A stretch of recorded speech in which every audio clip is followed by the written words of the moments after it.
Let's get to the big story breakdown. While U.S. stocks logged 3 straight years of double-digit percentage gains in 2025, pushing past tariff drama, a government shutdown, and on and off fears of an AI bubble. Now, looking back, the S&P 500 finished up 16%, the Nasdaq up 19%, and the Dow ending the year ahead by 13%, even after a small pullback in the final session. Well, as we kick off the first full trading week of 2026, I'm joined by Peter Tuchman, senior floor trader at TradeMas. Happy New Year, Peter. Same to you, my dear. Great to see you. Yes, it's an absolute pleasure.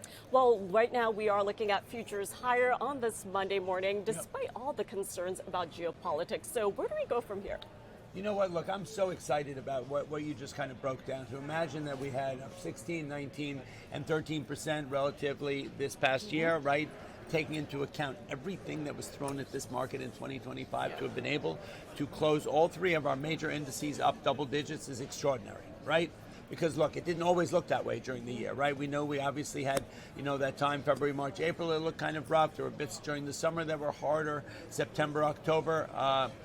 Were actually good, but then we had the government shutdown, then we had the government reopen, then we had that crazy AI bubble. I mean, you broke it down beautifully in the beginning intro to just say that in a year that's seen absolutely every possible thing happen, to close it out in double digits across the board is extraordinary. Resilience in the economy, resilience in the market, and just not irrational, but incredible enthusiasm globally, from retail to institutional, as far as the markets go.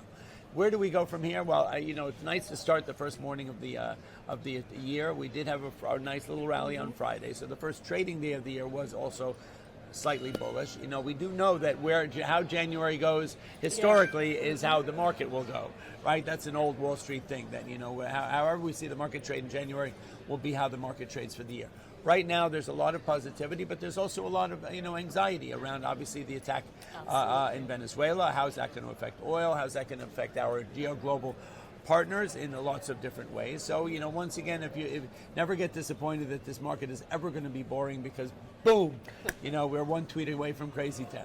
Yeah, and speaking of which, all eyes are on downtown Manhattan this morning. Maduro and his wife have arrived in downtown Manhattan, and we are keeping a close eye on their arraignment, of course, this morning. And you were asking about crude oil prices. We haven't seen a bump, but we are seeing a rally in oil stocks as well as oil services companies. So what do you make of all of this? Look, it's going to be curious to understand how this plays out, right? Yeah. Obviously, so we know that Venezuela has a reserve, a prudent reserve of over $7 trillion in oil. Now, we do also know that the oil that is in Venezuela is heavy oil, and so it's not easily exploitable. But we already know as an asset, we do have $7 trillion there, right, already. And so obviously it's going to be, how does this play out? Do we take over this oil? How are we positioning ourselves? Look, whenever we've taken over countries before, it's been very sketchy at best. I think the oil service companies and the oil companies are going to be brought in, right? That's probably why they're rallying. You've got the Exxons and the Chevrons of the world that are probably going to be brought in by the U.S. to start taking over the exploitation of the oil that they have in Venezuela. It is the third, fourth, fifth largest producer in the world. And, how do you make sense of this? Think about it. For me, oil is a hard game to play because the players that are in it are so huge, right? You've got Saudi Arabia, Iran, Russia, China, and the United States, and Venezuela. And so how are they going to respond to this thing? They may not be as thrilled about this takeover as you would think, right? Like, what's the U.S. doing? How are they positioning themselves? Are they trying to become an even bigger global oil partner? Anyway, you know what? There's a lot to unpack in this story. I think we're going to go a day at a time to see how this is. And what happens with the president of Venezuela, yet more to be determined. And of course, we're also keeping an eye on Las Vegas as the Consumer Electronics Show kicks how off. Exciting And is that? of course, we're going to hear from NVIDIA CEO as well as AMD and a handful of other tech companies, especially when it comes to AI. We're paying attention to CES. So what are your expectations? My expectations are that we're going to see a continuation of this incredible revolution that my friend Dan Ives always talks about.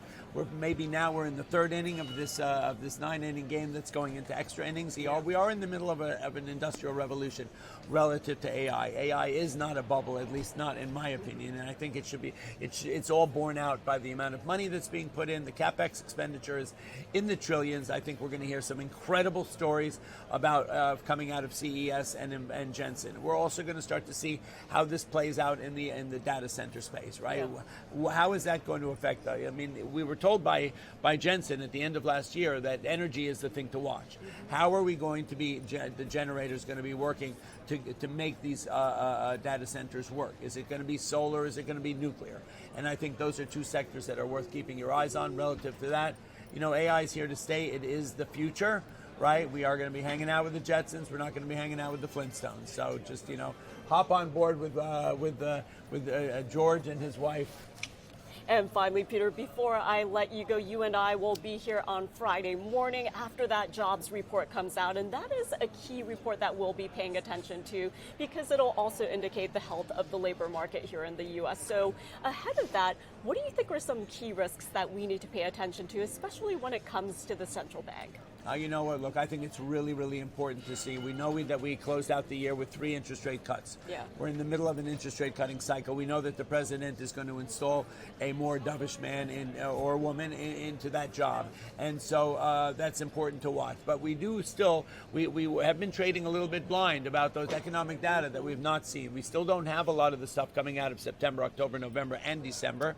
And then there's a lot of the fresh numbers that are coming out. So we need to keep a close eye on what the jobs numbers are, unemployment numbers are, inflation numbers, because it's going to basically govern what the cuts look like in 2026. If we're going to have one or more, how does that look? You know, and that will affect how the market is in a huge way. We know from what happened in November that the interest rate story is probably the preemptive story that is being watched by the large funds. It feels to me, because we saw that. When the probability dropped down to 15%, they sold the market hard. When it went up to 88%, they bought the market hard. So they are all in a very interest rate sensitive positioning.